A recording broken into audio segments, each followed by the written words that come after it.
नमस्कार दोस्तों, मैं हूं अक्षय और आज मैं आपके लिए लेकर आया हूं समुद्र के अंदर घटी एक बहुत ही रहस्यमय घटना। ये घटना मरमेड या कहें कि ऐसे जीवों से जुड़ी है जो कि आधे इंसान और आधे मछली जैसे होते हैं। आज मैं आपको इस घटना के बारे में बताऊंगा और ये घटना मैंने कहाँ से ली है उसके बारे में भी बताऊंगा। और मैं आपको एक बात बता दूं कि मेरा गला थोड़ा बैठा हुआ है, इसलिए हो सकता है आवाज़ मेरी थोड़ा सही ना है, इसलिए प्लीज़ आप लोग एडजस्ट कर लेना, क्योंकि वीडियो बहुत लेट हो रहा था, इसलिए मैंने अपने गले के ठीक होने का इंतज़ार नहीं किया और वीडियो बना दिया। खैर दोस्तों, अगर आपको मिस्टीरियस कंटेंट पसंद है, अगर आपको एलियन, यूएफओ और अजीब तरह के जो रहस्यमय जीव होते हैं उनको देखे जाने की सच्ची घटनाओं में रुचि है, तो आप मेरे इस चैनल को ज़रूर सब्सक्राइब करें। साथ ही दोस्तों, मैं आपको बता दूं कि मेरा एक दूसरा चैनल भी है जिस पर मैं रियल हॉरर कंटेंट अपलोड करता हूं, और अगर आपको असली भूतिया कहानियाँ सुनना पसंद है तो आप मेरे दूसरे चैनल को भी ज़रूर सब्सक्राइब करें। मेरे दूसरे चैनल का लिंक आपको इस वीडियो के डिस्क्रिप्शन में मिल जाएगा। तो दोस्तों, अगर आप चैनल पर नए हैं तो प्लीज़ इस चैनल को ज़रूर सब्सक्राइब करें। इस वीडियो में बताई गई जानकारी के बारे में अपनी राय कमेंट करके ज़रूर बताएं और वीडियो को लाइक करें। साथ ही इस वीडियो को अपने फ्रेंड्स और फैमिली मेम्बर्स के साथ शेयर करें। दोस्तों, इसके अलावा मैं आपको बता दूं कि मैंने इस चैनल पर मेंबरशिप ऑन की है, तो अगर आप मुझे सपोर्ट करना चाहते हैं तो आप इस चैनल की मेंबरशिप लेकर मुझे फाइनेंशियली सपोर्ट कर सकते हैं। और जो लोग मुझे सपोर्ट करेंगे मेंबरशिप लेकर, उनके लिए मैं कुछ खास तरह का कंटेंट लेकर आऊँगा।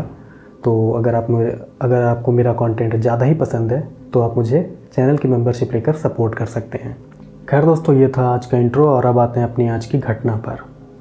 तो दोस्तों, आज जो रहस्यमय घटना मैं आपको बताने वाला हूँ वो पुएर्टो रिको के वीकस नाम के द्वीप पर घटी थी। मैं आपको बता दूं कि पुएर्टो रिको जो है वो अमेरिका के अंडर में आता है। पुएर्टो रिको पर अमेरिका का शासन चलता है और ये घटना पुएर्टो रिको के वीकस आइलैंड के याया बीच पर हुई थी। तो अब मैं आपको ये घटना बताता हूँ, लेकिन दोस्तों मैं आपको इस घटना के बारे में बताने से पहले बता दूँ कि ये घटना मैंने पता कहाँ से की है। दरअसल दोस्तों, जॉर्ज मार्टिन मिरांडा नाम के एक बहुत ही तगड़े यूएफओ रिसर्च हैं जो कि यूएफओ से लेकर एलियंस तक पर बहुत अच्छी रिसर्च करते हैं, और उन्होंने एक किताब लिखी थी। उस किताब का नाम मैं भूल गया हूँ, मुझे याद नहीं आ रहा है, लेकिन मैं आपको स्क्रीन पर उस किताब की फ़ोटो दिखा दूँगा और साथ ही मैं आपको उन रिसर्चर की फ़ोटो और उनका नाम भी दिखा दूँगा। तो जो घटना आज मैं आपको बताऊँगा वो घटना इसी किताब में मेंशन की गई है। मैं आपको कोई भी बात अपने मन से नहीं बताऊंगा। खैर दोस्तों, अब मैं आपको वो घटना बताता हूँ। तो दोस्तों, आज जो रहस्यमय घटना मैं आपको बताने वाला हूँ वो घटना साल 1976 के अक्टूबर महीने में पुएर्टो रिको के वीकस आइलैंड के याया बीच पर हुई थी। मैं आपको बता दूं कि याया बीच अगर आप इस समय गूगल पर सर्च करेंगे तो वहाँ पर काफ़ी सारे टूरिस्ट जाते हैं। वो एक टूरिस्ट प्लेस बन गया है, लेकिन साल 1976 में वो बिल्कुल वीरान जगह थी। वहाँ पर मछुआरे आकर मछली पकड़ा करते थे। तो ये बात साल 1976 की है। तब एक बार फ्रांसिस्को मदीना नाम का एक फ़िशरमैन यानी कि मछुआरा अपनी मोटर बोट लेकर वीकस आइलैंड के उसी याया बीच पर मछलियाँ पकड़ने गया था। बल्कि मछलियाँ क्या, वो शंख पकड़ने गया था। मैं आपको बताऊं, जैसे घोंगे होते हैं, घोंगों को खाया जाता है और उनका शंख फेंक दिया जाता है, उसी तरह से घोंगे के जो बड़े आकार के होते हैं उसे इंग्लिश में कॉन्च कहते हैं। और फ्रांसिस्को मदीना उन कॉन्च को पकड़ने उस द्वीप पर गया था। फ्रांसिस्को मदीना अपनी नाव लेकर उस बीच पर गया था और उसने अपनी नाव समुद्र के किनारे ही एक चट्टान से बांध दी थी, और उसके बाद वो समुद्र में किनारे से थोड़ी ही दूर, यानी कि समुद्र के बीच में नहीं, थोड़ी ही दूर समुद्र के अंदर जाकर कॉन्च पकड़ने लगा था, यानी कि शंख पकड़ने लगा था। शंख आपको पता होगा जो बजाया जाता है, उसके अंदर एक जीव भी होता है जिसे खाया जाता है और शंख को हटा दिया जाता है, फेंक दिया जाता है। तो ये सी फूड में आता है।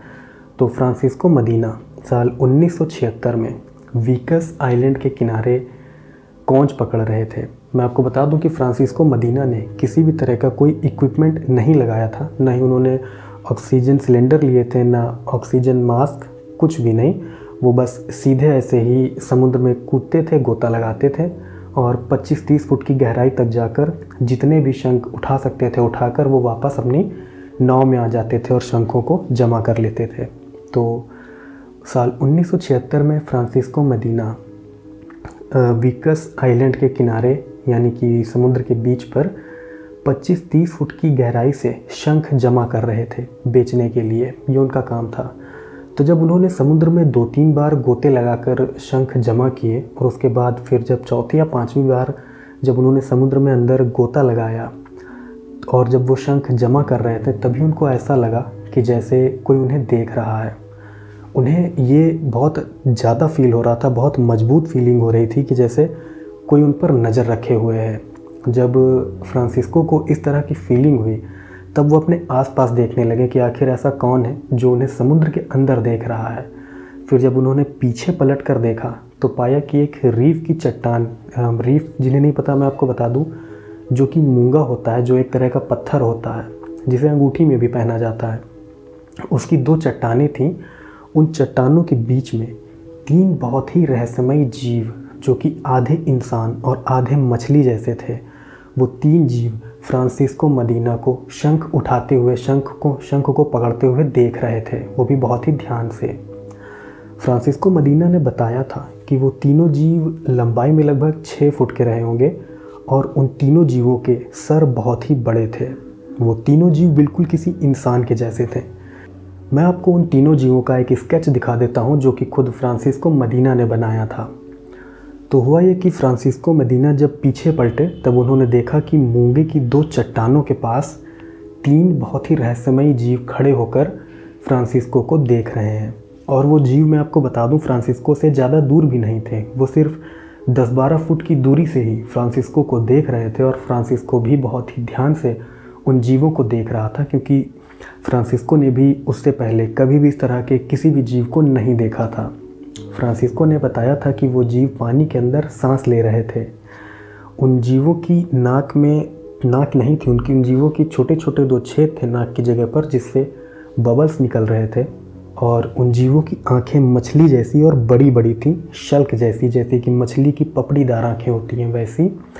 और उन जीवों की जो छाती के नीचे की जो खाल थी वो शल्क वाली थी, स्केल वाली, जैसे मछलियों की होती है, चमकदार। और उनके कान पॉइंट वाले थे, नुकीले कान ऐसे लंबे उन जीवों के। इसके अलावा उन जीवों के हाथ हम इंसानों जैसे थे, लेकिन हम इंसानों से बहुत लंबे थे। और उनमें से एक जीव चट्टान पर अपना ऐसे हाथ रखकर खड़ा था। तो फ्रांसिस्को ने उसका हाथ देखा था तो बताया था कि उस जीव की 5 नहीं 3 उंगलियां थीं, जैसे कि मैं आपको ऐसे हाथ दिखा दूं। और उस जीव के हाथ की जो उंगलियां थी उनके बीच में मेम्ब्रेन थी, यानी कि झिल्ली थी। झिल्ली वो शायद इसलिए होंगी ताकि वो पानी को ज़्यादा ऐसे हटा सकें और तेज़ी से समुद्र में तैर सकें। तो ये सारी डिटेल फ्रांसिस्को मदीना ने जॉर्ज मार्टिन मिरांडा को बताई थी, जो अभी मैं आपको बता रहा हूँ। तो फ्रांसिस्को मदीना कुछ सेकंड्स तक उन जीवों को बहुत ही ध्यान से देखते रहे। फिर जब उनकी सांस ख़त्म होने लगी, उन्हें सांस लेने की ज़रूरत महसूस हुई, तो फ्रांसिस्को मदीना फिर से तैरते हुए समुद्र के ऊपर गए सतह पर और उन्होंने सांस भरी। और उसके बाद फिर जब वो उस जगह पर आए तो देखा कि वो तीनों जीव वहाँ से चले गए थे, वहाँ से गायब हो गए थे। फ्रांसिस्को इस घटना से बहुत ही हैरान थे, लेकिन उन्होंने बताया था कि उन्हें ऐसा लग रहा था कि जैसे वो जीव उनको नुकसान नहीं पहुंचाना चाहते हैं। उन्हें ऐसा लग रहा था कि जैसे वो जीव सिर्फ उन्हें देखना चाहते हैं, क्योंकि उन जीवों ने कभी किसी इंसान को ना देखा हो। उन्हें ऐसा ये चीज़ फील हुई थी। खैर, इसके बाद फ्रांसिस्को मदीना ने शंख उठाए और उन्हें अपनी नाव में भरा और उसके बाद उन शंखों को फ्रांसिस्को ने मार्केट में बेच भी दिया। मैं आपको बता दूं कि जिस दिन की यह घटना है उस दिन फ्रांसिस्को मदीना सुबह 10 बजे ही वीकस आइलैंड पहुंच गए थे और 12-1 बजे तक उन्होंने अपनी नाव भरकर शंख से अपनी नाव भरकर शंखों को बेच दिया था मार्केट में। और जब उन्होंने शंखों को मार्केट में बेच दिया तब उन्हें ये चीज़ समझ आई कि उस आइलैंड पर अभी और भी बहुत सारे शंख हैं जिन्हें फ्रांसिस्को पकड़कर बेच सकता है। इसलिए फ्रांसिस्को ने सोचा कि उसे समय नहीं गंवाना चाहिए और उसे उसी दिन उन सभी शंखों को उठाकर बेच देना चाहिए, नहीं तो कोई और मछुआरा उन शंखों को उठाकर बेच देगा। तो यही सोचकर उसी दिन दोपहर के 3 बजे फ्रांसिस्को मदीना फिर से अपनी नाव लेकर उसी जगह पर पहुँचे, यानी पुएर्टो रिको के वीकस आइलैंड के याया बीच पर।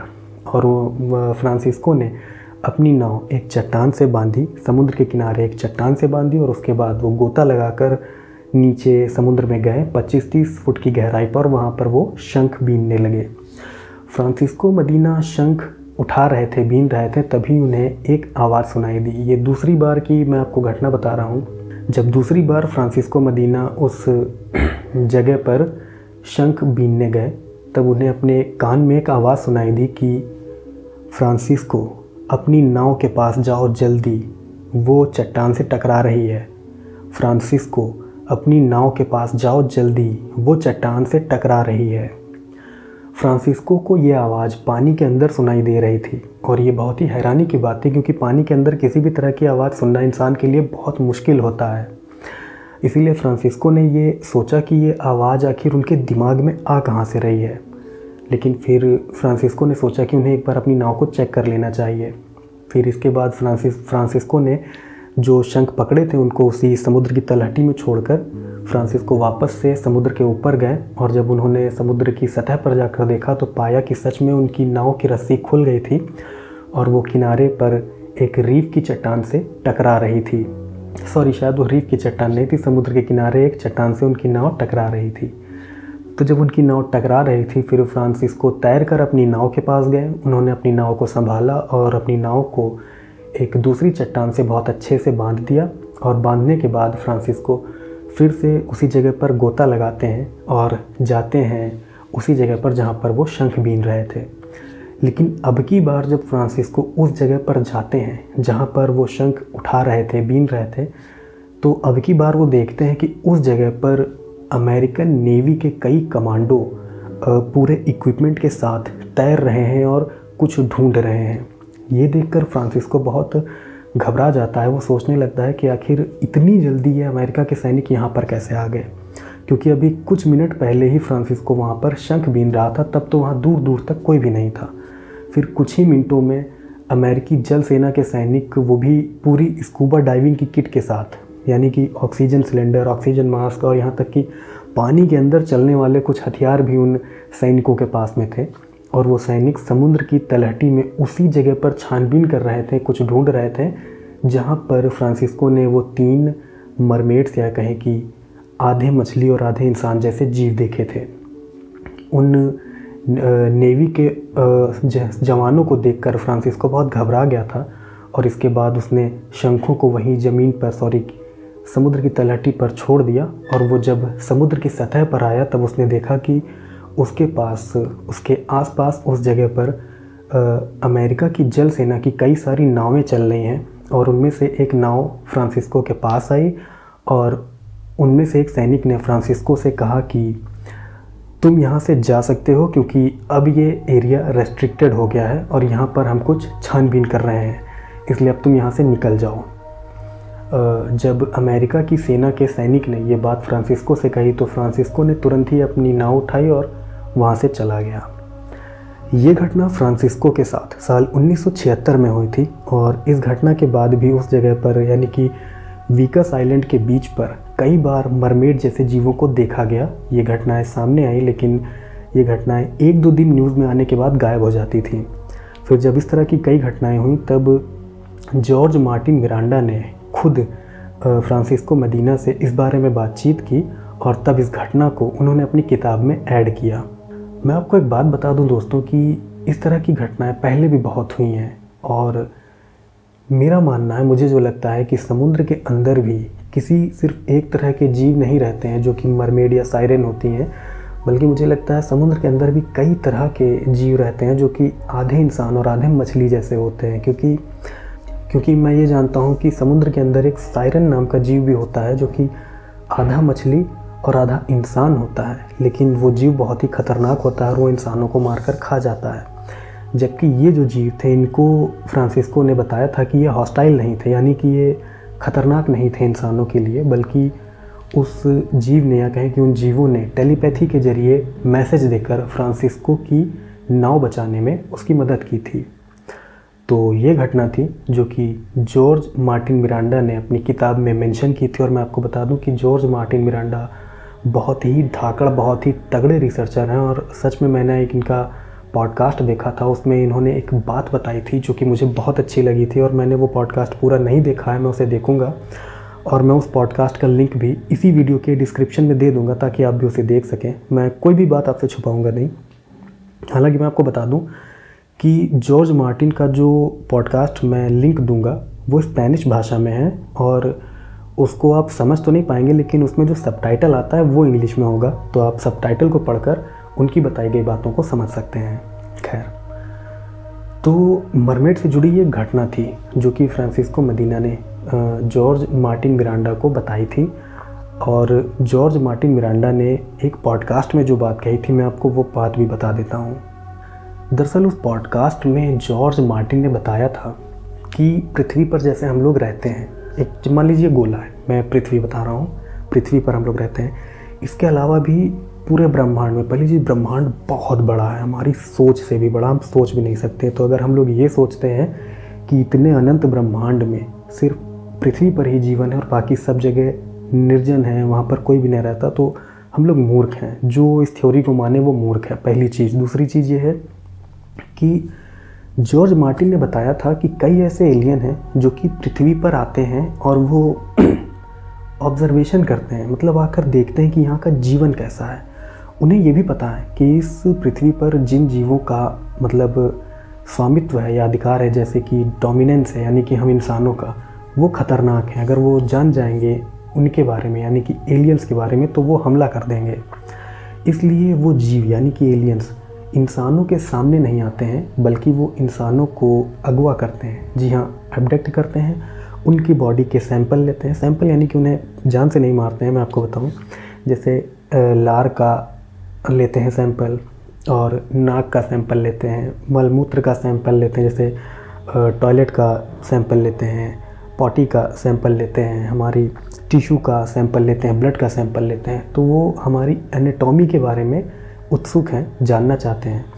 तो इस तरह के बहुत से केस होते हैं। जॉर्ज मार्टिन ने बताया था कि ऐसे बहुत से केस उन्हें पता चले हैं जिनमें एलियंस आते हैं, इंसानों को अगवा करते हैं और फिर उनकी बॉडी से सैंपल लेते हैं, उनके शरीर की अच्छे से जांच करते हैं कि आखिर इनकी बायोलॉजी क्या है, इनकी एनाटॉमी क्या है, और उसके बाद वो इंसानों को छोड़ देते हैं। और एक बात और उन्होंने कही थी जॉर्ज मार्टिन ने कि वो एलियंस अच्छे होते हैं। अच्छे इसलिए क्योंकि जब वो किसी इंसान को उठाते हैं, यानी कि अगवा करते हैं उसका सैंपल लेने के लिए, तब वो देखते हैं कि अगर उस इंसान में कोई बीमारी है, जैसे मान लीजिए किसी शख्स की किडनी ख़राब है, तो वो अपनी टेक्नोलॉजी से उसकी किडनी को ठीक कर देते हैं, या उस किसी शख्स के फेफड़े में कोई इन्फेक्शन है या कोई बीमारी है, तो वो एलियन अपनी टेक्नोलॉजी से उस इंसान के फेफड़े को ठीक कर देंगे।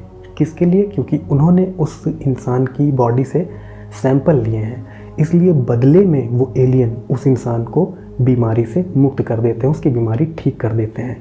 ये चीज़ें जॉर्ज मार्टिन मिरांडा ने अपने पॉडकास्ट में बताई थी और यही बातें उन्होंने अपनी किताब में भी मेंशन की रखी है।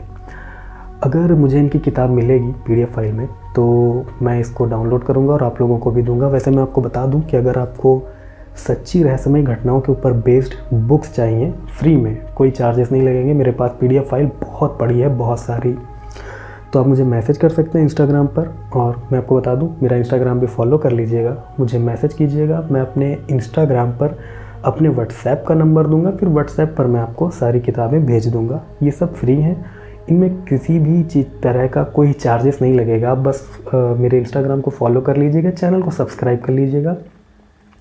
और ये सभी किताबें बहुत ही महंगी महंगी किताबें जो कि PDF फॉर्मेट में मैं आपको अवेलेबल करा दूंगा। तो दोस्तों, ये थी आज की घटना। मुझे पता है कि ये आज के वीडियो में मेरी आवाज़ थोड़ा सही नहीं आ रही होगी क्योंकि मेरा गला बैठा है, लेकिन मैंने अपने गले के ठीक होने का इंतज़ार नहीं किया क्योंकि वीडियो बहुत लेट हो रहा था। और दोस्तों, मैं कोशिश करूँगा कि मैं थोड़ा और जल्दी वीडियो डालूं और थोड़ा अच्छे से बोलना शुरू करूं, क्योंकि अभी भी मैं बहुत ही हड़बड़ाता हूं, लेकिन फेस कैम फॉर्मेट में मुझे अभी एडजस्ट होने में थोड़ा समय लगेगा। तो दोस्तों, ये था आज का वीडियो और मैं उम्मीद करता हूं कि आज की बताई गई ये घटना आपको ज़रूर पसंद आई होगी। अगर आपको ये वीडियो पसंद आया है तो प्लीज़ आप इस वीडियो को लाइक कीजिएगा। अगर आप चैनल पर नए हैं तो please smash that subscribe button. ये मिस्टर बॉलन की स्टाइल है। मेरे चैनल को सब्सक्राइब कीजिएगा, कमेंट करके बताइएगा कि मरमेड्स के बारे में आपकी क्या राय है। आपके पास अगर कोई भी थ्योरी है एलियन से रिलेटेड, आप कमेंट ज़रूर करिएगा, मैं आपको रिप्लाई करूँगा। इसके अलावा आप मेरे दूसरे चैनल को भी विज़िट करिएगा। अगर आपको सच्ची डरावनी कहानियाँ सुनना पसंद है तो आपको मेरा मेरा जो मेन चैनल है वो भी आपको ज़रूर पसंद आएगा। तो दोस्तों बस आज के लिए इतना ही। मिलते हैं आपसे अगले वीडियो में बहुत ही जल्दी वो भी, और तब तक के लिए जय श्री कृष्ण।